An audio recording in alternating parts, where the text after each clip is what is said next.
and welcome to Blown Business here on CannabisRio.com. Our next guest here is here to share a preview of the Indoor AgCon, the largest and leading trade show and conference dedicated to vertical farming, greenhouses, controlled environmental agriculture, or CEAs. It'll be returning to the Caesars Forum in Las Vegas, March 11th and 12th, and it's their 11th annual event. And joining me right now to go and talk about it is the CEO of Indoor AgCon, Brian Sullivan. Brian, thanks for being on with us. Oh, thank you. Good morning.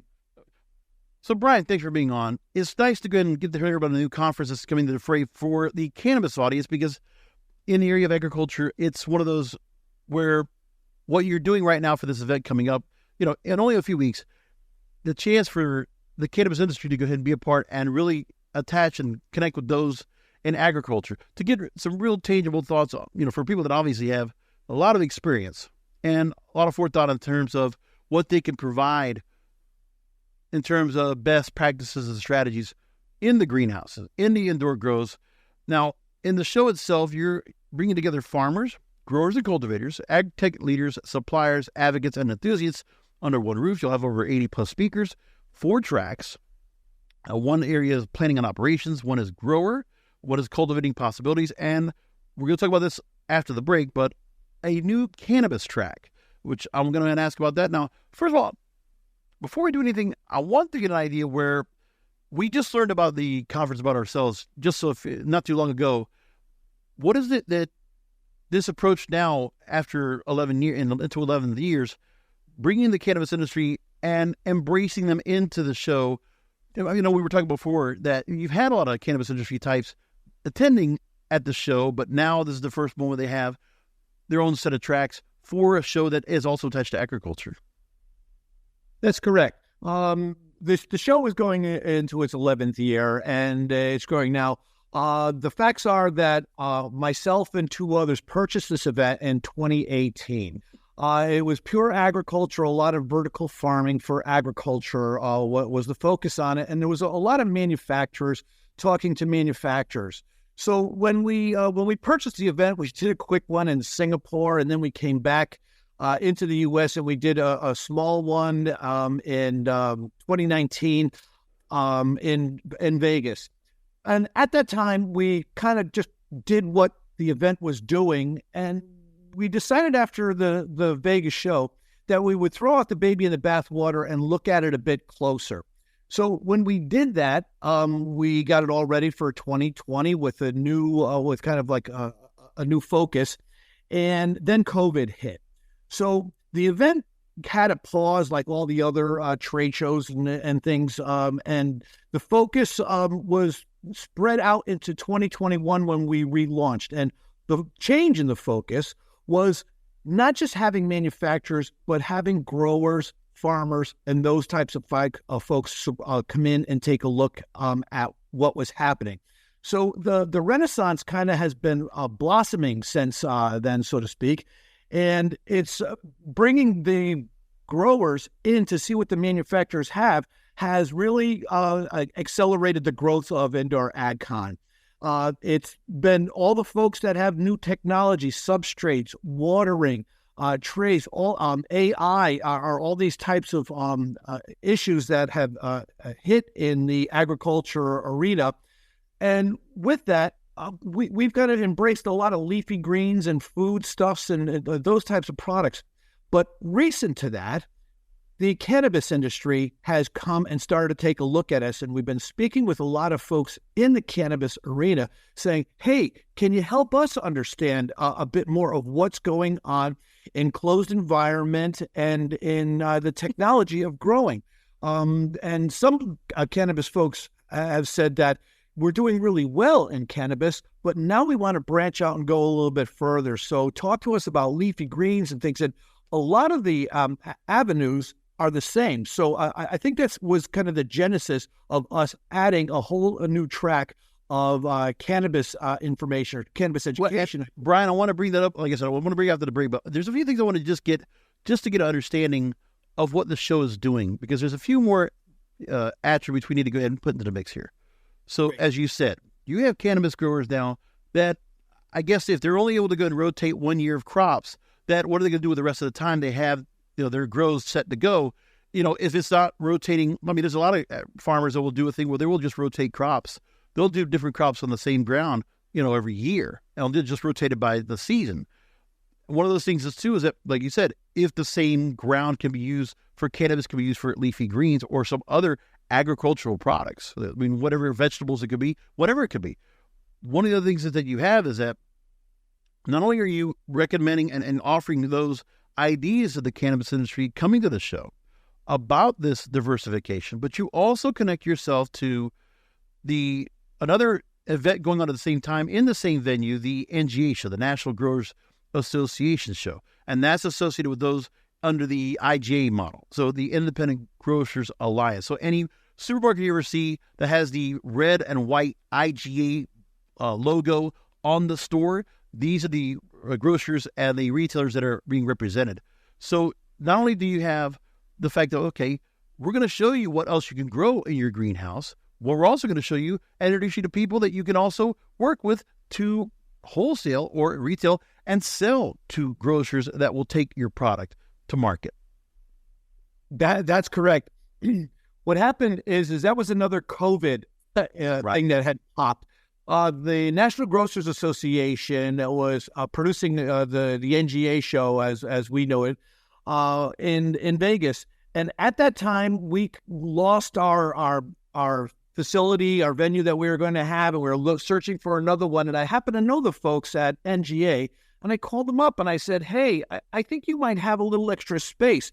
Would it be okay if we co-located with you with our events?" And before we could even take notes on it, the excitement went through the folks at NGA and said, "This is perfect. We've been looking for an organization to co-locate with.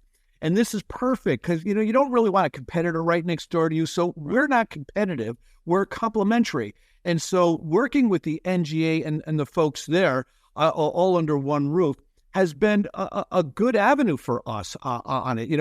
Co-locating, we're growing, they're growing. So together, the combined in Caesar's Forum is a very good avenue. So we allow folks to cross over between the events with an expo pass on it. If they have an expo pass for one, you can get into the other. Wow, that's amazing. Now, I also sort of see that when it comes to the layout of the show, for those that might for those in the cannabis industry that do frequent a lot of conferences or exhibit or whatnot, the show that you have here, again, 80 plus speakers, you'll have 4 tracks. By looking at the expo floor right now, you got well over 100 exhibitors, look like, as you have here, in a pretty good space, 4 educational session rooms. There's a lot there. And when we talked before we got on the recording here, you were mentioning how you had some cannabis industry types that were coming into the space. Can you give me a little idea of the makeup of who has come to the show and what made you prompt to go ahead and probably go to the cannabis track, and what was it that you saw them coming to go ahead and really respond to? What were they resonating with in terms of the education? Well, the way it kind of played out is I mentioned that we were reborn almost after COVID. And the first event we had after COVID, I think we had 50 spaces with a waiting list. 4 months later, we did our next event, and we had 80 stands with a waiting list. Then it went a year to 2023, and the last event we had 174 stands with a waiting list. Even right now, we have 250 booths are sold, and I think there's only just a handful left between now and the show before we'll be sold out again. And we expanded, we keep expanding. So that's kind of been like the logistics of what's going on. Now, I mentioned earlier that we were, a number of cannabis folks had come to us and they said, what you should do is take a look at MJ BizCon. And I'm sure your audience is very familiar with MJ Right. Biz, and we are too. So we actually went there and we noticed that it's almost 2 separate events. There's a lot of the retail end of it, and then there's the cultivating or growing sector of it. And a lot of the folks that we saw there might already have been with us or were interested in talking to us. So that is really where the ship started to turn direction a little bit. We wanted to make sure we were making an offering to folks that were interested in learning about the technology and the new ways to grow And you mentioned earlier about rotating crops and things like that. That's exactly what's going on. If they can grow at different times of the year. There's some indoor farms now that don't stop. You basically dump seeds in one end of a building, and the next person to touch the product is the grocer. So all the technology that's involved in sorting, planting, watering, harvesting, packaging, shipping, and things, all of those types of products and services are found at our event. Now, one of the areas that I want to bring up is you do have a featured keynote speaker you've already announced so far, and there are two more to come. And one of them was really fascinating when I saw who you put up together. It was looking at the background of Paul Salou. I don't know if I pronounced that right or not, but he's a founder, CEO of Little Leaf Farms, and most recently was awarded Ernst & Young's Entrepreneur of the Year 2023 for the area of New England, and was able to go ahead and compete in the national round of the Entrepreneurs of the Year, but was still in New England, represented New England as self. And for them, they are the number one packaged lettuce sustainably grown through CEA and delivering local and fresh, long-lasting, sustainably grown leafy greens. They have state-of-the-art greenhouses, and they're now selling the groceries right now within 24 hours of harvesting, and they're now being pushed out to major retailers throughout the Northeast and to the Southeast and more to the Midwest. So they're obviously going nationwide eventually. That's the initial intent. So this is the first person you decide to go ahead and get as the draw, as the marquee towards the event coming up this year. Talk about the significance of having Paul at this event and what he really represents in terms of what is the very best of those growers that are coming to the show and what they can really learn from him. You've kind of crossed a lot of the T's and dotted a few I's in that path that you just laid out there. It's exactly correct. The one thing about growing indoors is local, fresh transportation costs are reduced. You can get into the areas of the country that are, that have easy access to roadways. We actually do another event in the fall. It's called the CEA Summit East, and we do it in Virginia. And we do it in Virginia with a lab, the Institute for Advanced Research and Learning folks. We've worked with Governor Youngkin's office and the Secretary of Agriculture. I've become very friends with Secretary Lohr. We work with, because Virginia is an agriculture state. We hold it there, and it draws very well there. The reason it draws well there is because of its location. With Virginia, tobacco use has actually been reduced over the last number of years, but there's a lot of folks in Virginia that understand how to harvest, how to grow and harvest as an agriculture state. So with that, it made sense to put our other event in there as well. And we actually go all year long with our Indoor Ag Conversations, which are free education webinars that we'll do, and all year long, people can stay educated with us. And again, we might be saying the words leafy greens, but that doesn't mean you can't insert cannabis into a lot of the conversations. Now, what can you tell me about Paul himself in terms of what was it that warranted him to be that first featured speaker, and any idea what would be the onus for those in the cannabis industry, what to learn from him? Yes. The one thing, Paul has done a marvelous job with his organization. He is really a star there. There's been a lot of trials and tribulations when you're working in an emerging technology or emerging arena such as indoor agriculture, and he has done it.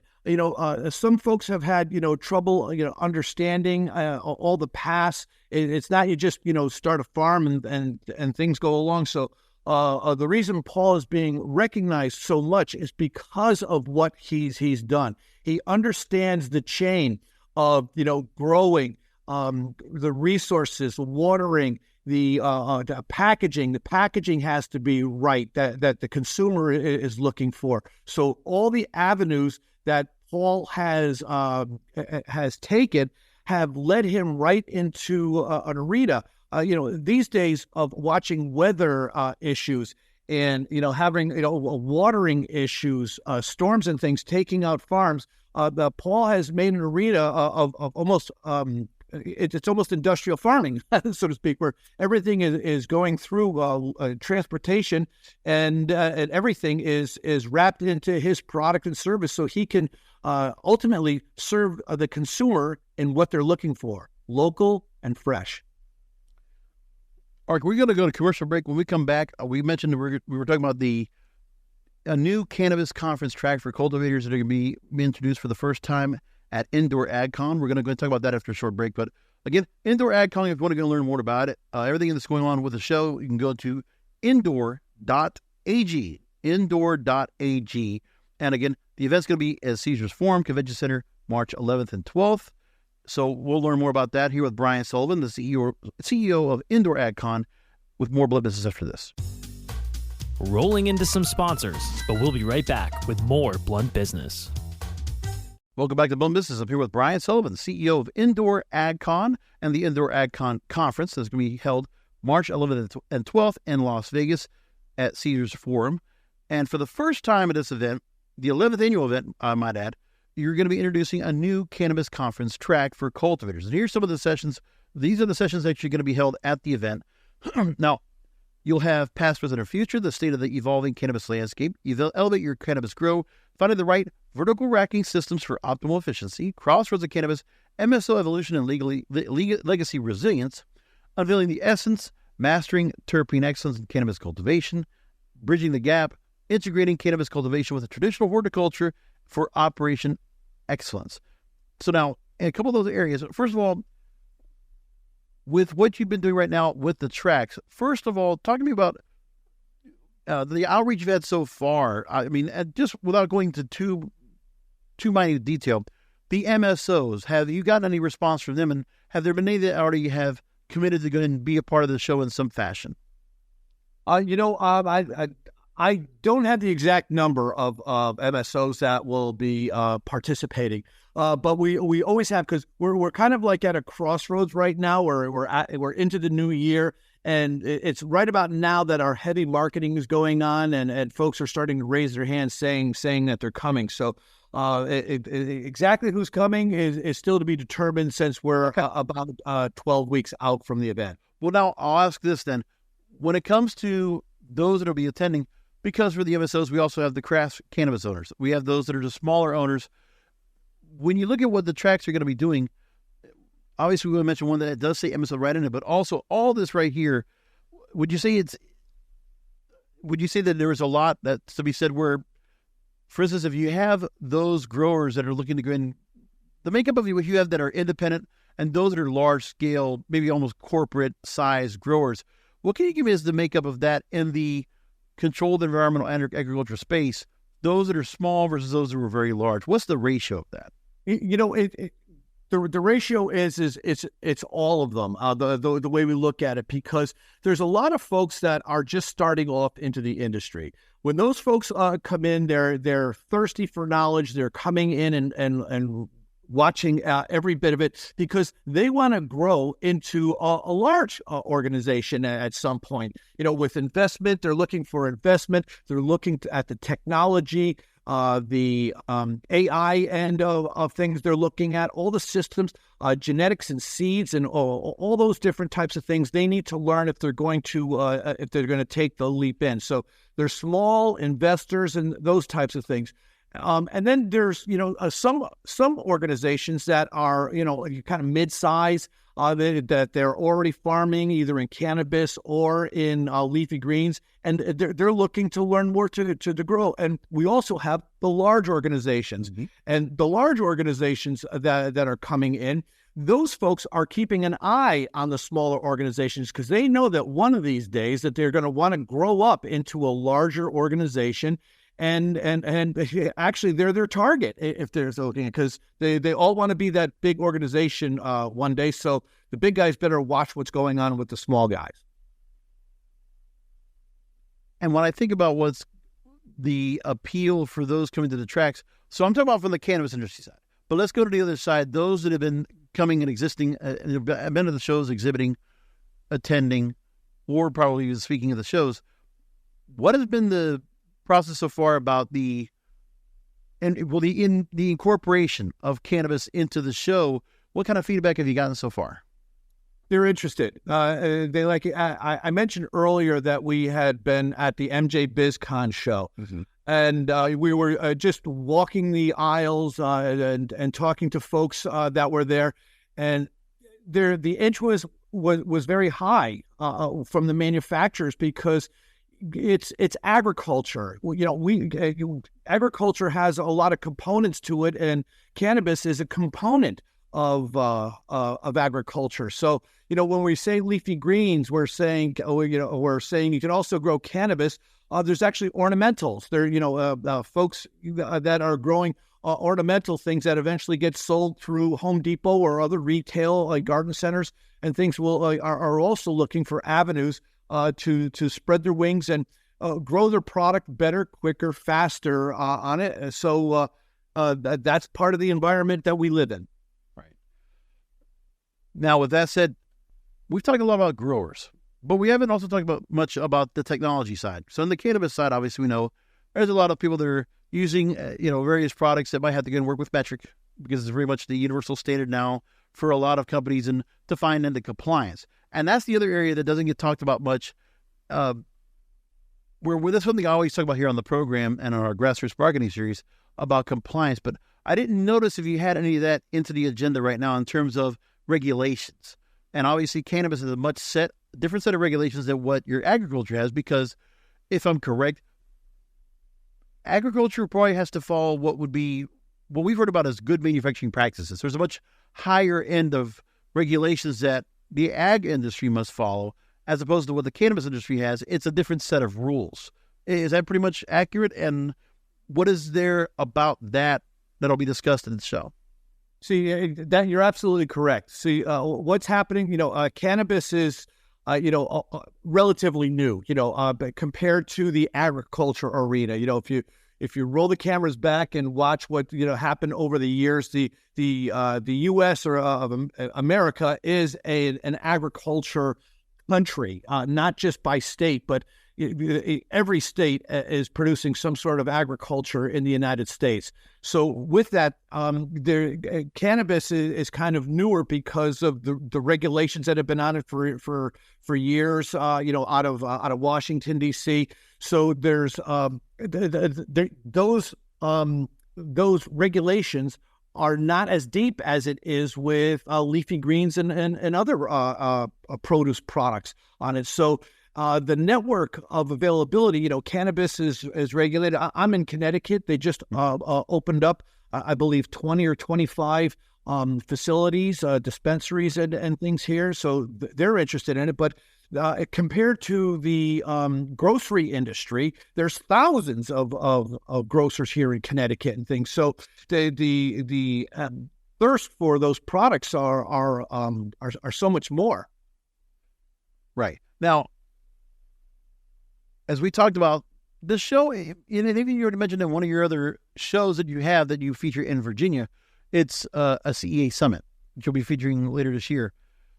And that's really a lot of focus I looked at when I looked at the agenda itself was controlled environmental agriculture. And, we've had a lot of people on the program that talk about that. First of all, from those that want to build the greenhouses, the scalability and building it so it's put to particular specs and depending on the size and what they want to do with the grow, to drones being used to go ahead and track, and AI to go ahead and track the grow and in terms of, compliance of looking for any issues of any kind of pesticides or any kind of yeast, mold, bacteria, any kind of issues like that, RFID tagging, all these different areas that are involved within the greenhouse. And we've had a lot of that talk about that.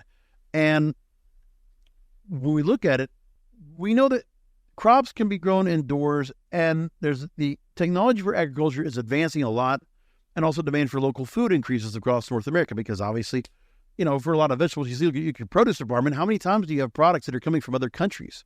And the export cost that's being also put towards the consumer, you want to be able to have more growers out there and something that will encourage more growth. So if the weather conditions outside and the outdoor conditions that could cause any kind of issues of contamination, you want to be able to see if you can do it in greenhouses, and that's obviously what's being done more.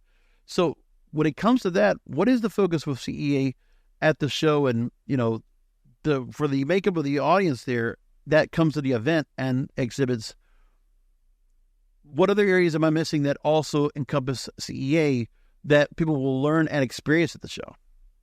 A number of things. You mentioned, other countries. Last year, about 3 or 4 weeks before the event, our team was talking about our registration, and they said, hey, Bri, do you know how many countries are going to be represented at the show? And I kind of figured, oh, wow, it'd be great if we get to about 10. Well, folks from 33 countries registered for the event. And I was surprised. Now, that's how many registered. Actual attendance was from 29. So this has become an international event because we are an agricultural country, that folks are interested in learning from around the world. So when we talk about storms or environment, it's an interesting arena. When I first got involved in the event, they were talking about, hey, you should talk with NASA, and I said, well, how many attendees are we actually going to get from Mars? But the answer was they were one of the first in CEA organizations because they had to grow things in space, and they tried it. So that type of stuff is being brought into it. So the event that we do in Virginia, I mentioned, is done with the Institute. It's actually a testing lab. So there's a lot there. And if you're interested in looking at products and you want to test it, you might have to go out and hire your own scientists and labs equipment and those types of things, where you can go to the Institute and have them test it for you at better, quicker, faster, and a lot less expensive because they have all the tools there for it. So that's why CEA is important. Closed environment is kind of a wide arena in there. It could be strictly indoor agriculture, but greenhouses too is a controlled environment. So anybody starting anything in a greenhouse, it might start inside and go outside, but they still need that closed environment due to the weather conditions, there's less, not completely, but there is a less, I need to pause a second here. Sure. There's less fertilizer, less problems in growing indoors, fungus and things. You can control it. It's the essence of the word of the controlled environment now being applied to any agriculture. Wow. Let's go back to the commercial break. When we come back, Brian, we're going to go ahead and continue on. We're just getting a little more of an overview of what Indoor AgCon will be coming up. Again, Caesars Forum, March 11th and 12th. And you can find more information about the show at indoor.ag. Coming back with more questions with Brian Sullivan, CEO of Indoor AgCon, here on Blunt Business after a short break. Rolling into some sponsors, but we'll be right back with more Blunt Business. And welcome back to Blunt Business. We're back with final questions here with Brian Sullivan, CEO of Indoor AgCon. And really appreciate you taking time out to go ahead and learn about the event. For those that didn't realize the fact that they're going to have cannabis tracks available this year at the conference, and just an overview of the conference itself. Again, it's on Monday and Tuesday, March 11th and March 12th, and you'll have the setup where you're starting up pretty early, 8 o'clock, with keynote addresses starting up at that with a welcome on both days. You'll have conference tracks throughout the day. You'll have 2 keynotes on the first day of the show, expo theater sessions, and you also have a pre-show food safety workshop. Quite a few things here. Real quickly, talk to me about the pre-show food safety workshop and what encompasses that. That's another thing that came to us. With food products and different products hitting the market, there's always a concern about food safety. Right. A number of years ago, every year around Thanksgiving, we always heard about certain types of lettuce and things that may have had E. coli or something like that on it. So it's very important that food is inspected and the producers understand what's happening with what they're growing and what they're sending off to the retailers. So with that, we decided to add a certification. You can come in and really learn about the safety issues and things that are important to the consumer, and you'll actually even get a certificate from that. So we're actually offering CEUs to folks who come and participate in those sessions. When you look at what the compliance issues they have within the agriculture sector, and for those that are using specifically controlled environment agriculture, can you give me a little quick idea of what levels of compliance are required? So some of the accreditations that you have here in this particular workshop, is that something where you have, does this really encompass what ultimately has to be required, the bare minimum, or at least more of what's required for compliance to make sure that everything's above board? And what the FDA, I guess, are they the governing body that really, it's a national body that really governs what compliance is for all these products, as opposed where cannabis is with, state control boards? Yes. Now, it is controlled there, but there is folks that do education for it around the country. There's different organizations. We've been working with Cirrus University. Those are the folks that are actually going to be doing the education. So these folks from the university level are actually going to be giving out, it's a certificate or almost a diploma.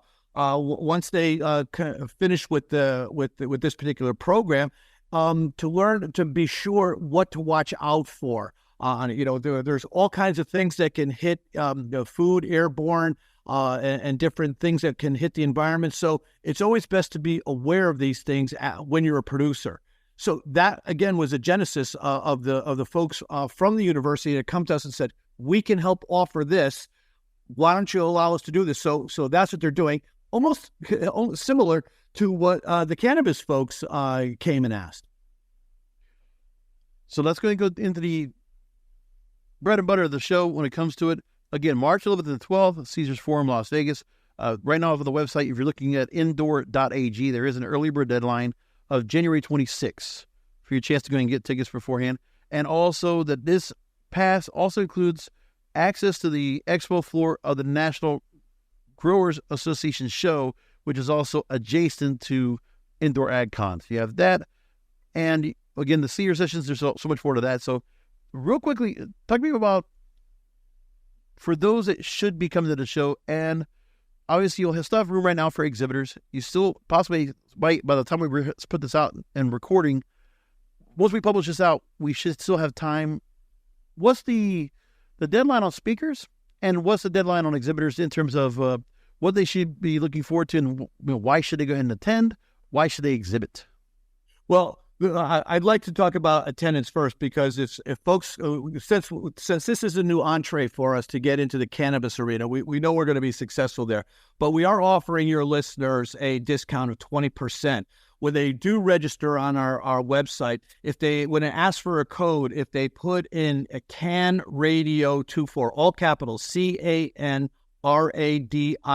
24, they'll get a 20% discount. So if they're wondering, or just curious about it, they can save some money by registering by the deadline and after it, and apply that code, and they'll get a 20% discount. But as far as the exhibitors go, is we've actually expanded the floor plan twice this year on it. And we're going to be sold out. If you're looking at the floor plan now, I think there's 19 stands left available on it. Right. If you look at the floor plan, or approximately 20. The deadline for that is once they're gone on it. So we've actually, I guess I could say we already sold out twice, because we expanded the floor plan twice on it. But this is it. Working in the space allotment that we have, we cannot do that, because one of the things we offer the folks in the conference is, lunch is included in. When we're setting things up, we need room for the lunches, for the sessions, for the keynotes, and all those types of stuff. So once these 19 are gone, there's no more available. And that's what's happened to us the past couple of years is that we've sold out every year. Also, the pricing on the registration for farmers and growers is significantly less for those that might be also attending that are just outside of that whole scheme. Tell me about that part of, in the cannabis industry, will that same thing apply for farmers and growers? What is the what is required to show that they can go receive that pass? Yes, we always want to encourage growers to come to learn about everything that's happening in the agriculture arena. We'll know by their registration. Usually their email address will be at, afarm.com or wherever it is. So, and if they have any questions that, it might be questionable, you just send us an email, and we're pretty fluent with, or pretty liberal with allowing folks in as long as they are, showing that they are a grower or farming in the agriculture arena. Now, and you mentioned earlier in the show, you mentioned how leafy greens, for those growers out there, cannabis is also considered one of those leafy greens. So if they are cannabis farmers and growers, then they are absolutely also entitled to get into that price as well. Absolutely. Yeah, we have opened up the arena to kind of, by request. We opened up the cannabis sector here and things, so we want to embrace them, bring them in, because we believe that they can, really benefit from this event. The learning sessions, the keynotes from investment to all the products needed to grow. So any of the growers, they might find a new process here. Maybe, they're growing so much they need to add AI to their to their sector. What's that going to cost? How are we gonna bring that into our arena? This is the place to come and see it. We're a growing event, but we really are have hit the world stage on it. As small as an event that we are getting people from around the world, and the interest is here. And the reason is because of the benefits that are available to the agriculture arena. I'll take that by request. I'm going to probably amplify it and say by popular demand. We'll even go to that higher level. By popular demand. There you go. The 11th Annual Indoor AgCon in Las Vegas, Caesars Forum Convention Center, March 11th and 12th. Right there in the property of Caesars Palace, and the hotels are quite a venue, and a lot of events still going on there. And also, I know that the Caesars, they've done a lot of renovations for their hotel, and they've done with their rooms and this and that. So, what can you tell us about anything about room blocks? If there's anything that you can tell us about that, or any other things in terms of any networking events that'll be going on that is not on the show floor? Yes, everything is focused on the show floor. Now, one thing to clarify is that Caesars Forum Convention Center. So if you know Vegas, Vegas is big and large. There's a Caesars Hotel, there's a Caesars Forum shops, and there's Caesars Forum Convention Center. We're going to be at the Caesars Forum Convention Center that's at the base of the Ferris wheel. So if you're in Vegas and you're lost, just look for the Ferris wheel, and that's the place where you have to go to come over and see us. So, and if you're looking for hotel rooms, just go to our website. We have hotel blocks in the on our website. The show is going to offer up an awful lot. Once you get there, I'm sure the day is going to pass very quickly for you because of all of the sessions and things that we're offering at the show. And once again, you also get access to the National Growers Association show in the same venue, same time. So you get all that access there for one shot. So again, Brian Sullivan, CEO of Indoor AgCon, on, hopefully he'll go keep us updated with any other announcements that come across. And obviously, we're going to see how what Cannabis Radio can do in terms of being participating in it. But at least one thing you can do is that, lay the groundwork here for our audience to learn about the show. So I wanted to get that out and a little exploratory. So happy to have that on. And let's definitely keep in touch and see how everything goes after the show and see where everything goes from there. Thank you again for being on with us. I really appreciate you taking time out. The website again is indoor.ag. And Brian, thanks for being on with us. Really appreciate it. Great. Thank you. And look forward to seeing everybody in Vegas. And don't forget to register and get with the code I offered. Right. CAN Radio 24. With that said, thanks for listening to The Blunt Business. We'll talk to you next time.